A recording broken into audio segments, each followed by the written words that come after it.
Hello viewers, আসসালামু আলাইকুম।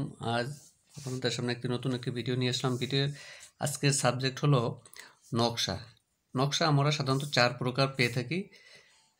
সেটা হলো 16 ইঞ্চি সমান সমান 1 মাইল, 32 ইঞ্চি সমান সমান 1 মাইল, 64 ইঞ্চি সমান সমান 1 মাইল, 80 ইঞ্চি সমান সমান 1 মাইল।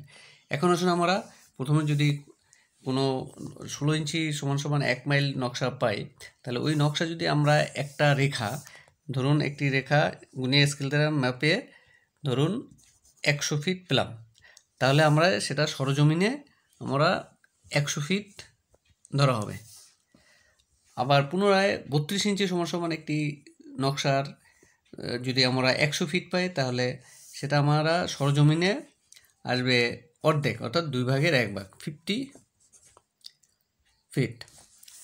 পুনরায় যদি আমরা আবার 64 ইঞ্চি সমান সমান 1 মাইল যদি কোনো নকশায় আমরা রেখা যদি 100 ফিট পাই, তাহলে সরজমিনে আমাদের সেটা আসবে 4 ভাগের 1 ভাগ, অর্থাৎ সেটা আসবে 25 ফিট।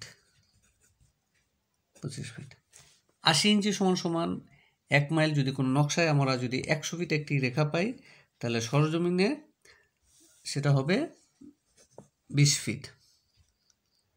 অর্থাৎ নকশা 16, 32, 64, 80। তা 16 ইঞ্চি সমান সমান 1 মাইল নকশা যদি আমরা 100 ফিট কোনো একটি রেখা পাই, তাহলে সরজমিনে সেটা যাবে 100 ফিট।